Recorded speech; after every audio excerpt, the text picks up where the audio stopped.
indikator lain yang sering dipakai selanjutnya itu adalah MACD. Jadi moving average ini memiliki turunan, yaitu moving average convergence divergence. Jadi kita bisa masukkan di bagian indikator MACD, di mana ini juga posisinya sama, teman-teman. Jadi dia memiliki garis sinyal. Umumnya garis sinyal itu berwarna merah atau biru. Jadi dengan konsep yang sama, jadi moving average convergence divergence itu memiliki areal yang namanya areal netral atau yang namanya nol.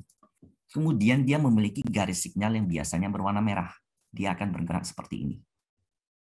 Nah, ketika MACD terjadi golden cross, ini garis golden cross itu berarti dia memotong dari bawah ke atas. Jadi garis sinyal merupakan kunci. Jadi momen inilah yang dinamakan dengan golden cross MACD, dan itu merupakan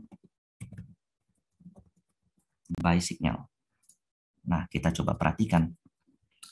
Di mana ketika BNI terjadi buy signal di sini, harga sahamnya kemudian menyusul naik. Begitu juga ketika terjadi dead cross di sini, harga sahamnya pun turun. Ketika terjadi dead cross di sini, harga sahamnya melakukan penurunan terus. Nah, begitu juga kita mau coba lihat ketika terjadi golden cross di sini, yaitu garis sinyal yang merah, yang putih memotong yang di atas. Ketika terjadi hal seperti ini, harga saham BBNI naik kenceng. Ketika dia dead cross, yaitu di sini, harga saham BBNI turun kenceng. Jadi sesederhana itu penggunaan MACD. Dan MACD memiliki garis areal yang dinamakan dengan nol, yaitu titik negatif dan positif. Jika pergerakan garis ini bergerak ke atas, maka ini artinya pergerakan sahamnya menjadi uptrend, yaitu jika kita lihat di sini, maka areal ini merupakan areal uptrend, yaitu di sini. Nah, ketika dia menembus areal bawah, maka ini sudah menjadi areal downtrend bagi MACD, yaitu pergerakan yang melemah alias di bawah nol. Jadi seperti ini salah satu cara penggunaan MACD. Nah, selanjutnya kita bisa mengcombine. MACD ini belakangan dinilai sebagai pergerakan yang terlalu lambat karena sifatnya lagging. Ketika sudah banyak pergerakan harga, contohnya dia sudah naik 5%, MACD-nya baru kasih golden cross. Ya, kita ketinggalan dong 5%. Sehingga dari itu muncullah satu indikator baru yang namanya stokastik. Pada dasarnya sama. Jadi, hanya stokastik ini menilai tren lebih cepat karena sifatnya itu leading, dia memimpin lebih duluan. Nah, sebagai contoh, cara penggunaan stokastik yang benar adalah seperti ini.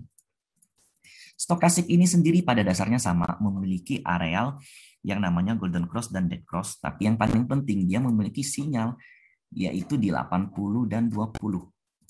Ketika dia menyentuh areal 80 dan 20.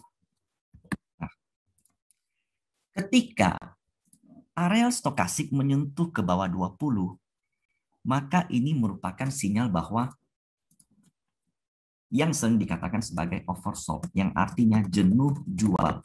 Jenuh jual artinya apa? Penjual sudah jenuh, sederhana saja. Sehingga ketika penjual sudah jenuh dan sinyal sudah mulai naik ke atas, maka ini merupakan buying signal. Ingat, jangan pernah coba-coba melakukan spec buy sebelum sinyal ini di crossing di angka 20. Karena apa yang menjadi oversold itu akan tetap oversold hingga sampai ada sinyal yang diberikan oleh stokastik untuk melakukan perubahan dari oversold untuk menuju overbought. Jadi ketika ada hal seperti ini merupakan buying signal. Kita kasih contoh. Nah, ketika BBNI terkoreksi di awal tahun 2020, terkoreksi yang cukup dalam, sinyal stokastik memasuki areal di bawah 20. Dan dia mulai crossing di atas. Dan ini merupakan areal spek buy yang paling baik. Sementara kalau kita menggunakan MACD, sinyalnya diberikan di sini. Terlambat dibanding dengan stokastik. Nah, sebagai contoh lain, ketika saham BBNI sudah mengalami kenaikan yang luar biasa di sini, Stokastik sudah memberikan sinyal sell, yaitu turun dari 80 ke bawah. Tapi MACD-nya belum. Tapi MACD memberikan sinyal sell itu di sini. Sehingga kita akan telat mengambil posisi. Jadi seperti itu cara penggunaannya, di mana stokastik. Ketika kita melihat pergerakan harga ada reversal, yaitu dari bawah 20 naik ke atas, itu merupakan sinyal beli. Seperti ini salah satu contoh sinyal beli yang diberikan oleh stokastik. Dan ini merupakan sinyal jual. Perhatikan harganya setelah itu. Ketika dia mulai naik lagi, dari 20 naik ke atas, itu merupakan sinyal beli.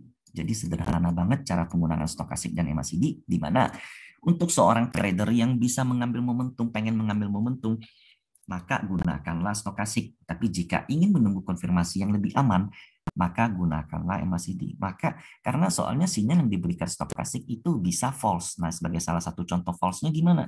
Ini contoh. Di sini BBNI memberikan sinyal buy. Sebentar doang. Kalau teman-teman beli kejebak di sini. Di sini sebentar beli ini. Tapi kemudian dia masuk lagi ke bawah.